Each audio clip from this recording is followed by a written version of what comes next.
Joining us now is Bill Reid from North Stawell Minerals, and we are talking about their behemoth North Stawell land package in Victoria, looking for gold and finding targets. Bill, you've just got some IP Geophys back, which has given us some new areas to look at the Darlington and Forsaken prospect areas. Tell us all the highlights. Yeah, good. Thanks, Danielle. The IP has been very good to us this program because we haven't used it in Stawell for some time, and it's worked both technically and as an exploration tool.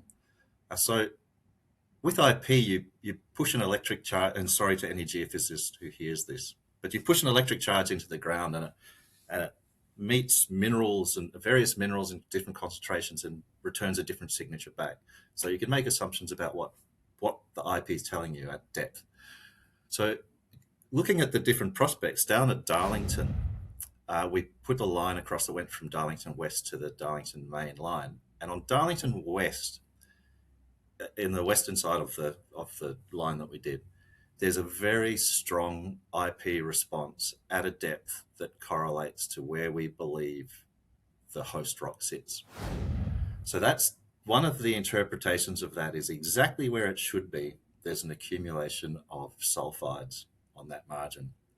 And as an explorer, with all the other data sets that we have, that's really exciting for us as explorers because it's a good target to test, and it's got all the recipe for encouragement with future drill programs. So that's one type of mineralization sitting on this. It's on basalts, right? And it's proven, or it looks like it's worked really well, which is great. There's a map of the belt. If you were to look at a map of the belt, you'd see that there's 60 kilometers of basalts through the tenement package, and they're all prospective for mineralization, just like you see at Stawell, which is 5.3 million ounces. With this second set of lines that we did, we were out in open country. The basalt's not as well defined, and to be honest, it's a technical success rather than a straight-out exploration success because we could see the geology, the basement geology at depth. So something about the Stawell area is about 85% of our tenements are covered by the Murray Basin, which is conductive. So it soaks up the electric charge we're trying to push into the ground and limits the response. But we've seen through it. So this most recent survey has demonstrated that we are getting a basement signature through shallow to moderate cover.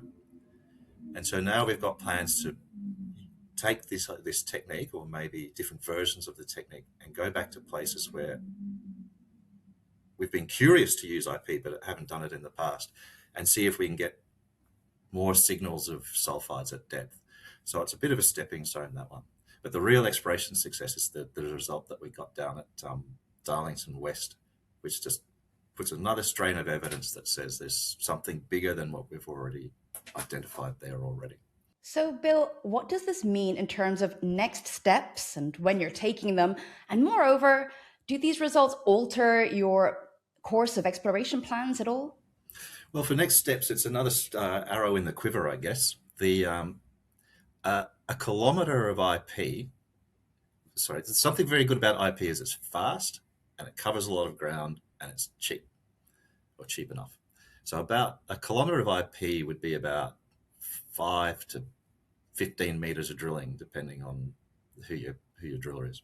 So we can cover a lot of ground cost effectively and isolate targets to pour the spend profile into.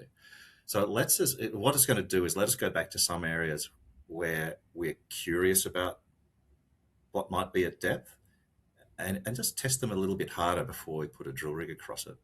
That won't always work. It is under the cover. It is depth limited because so much signal's soaked up by the cover, but it's enough to give us first pass targeting. So one of the advantages we have out at Stawell is because of that same cover that's an impediment to exploration, particularly to the old timers who work the area. It means that there's a lot of shallow mineralization that sits just beneath the cover. So if it was a mature belt with a lot of deep drilling, this technique wouldn't be quite as good for us, but in this case, it's got a lot of potential. We'll combine this IP technique with the other methods that we use, we can already see through to the basement with things like magnetics and gravity data, and they're really useful for us vectoring towards targets. We've got 60 kilometres of basalts that we're trying to work our way through over time. So we're a target-rich environment would be the nice way to say it. And any technique that helps us restrict that and vector in on the best areas, the best bits of the Stawell belt, is going to be very useful over time. Aren't we lucky to have all this modern technology to go into all of these timeless gold fields? Yeah, well, it gives them a new lease on life, right? The gold price also helps, of course.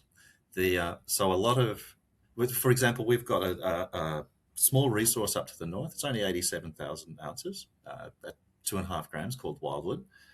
But just over time, over the last 10 years, the gold price has gone from $14.95 to, what is it now, 5,800 bucks.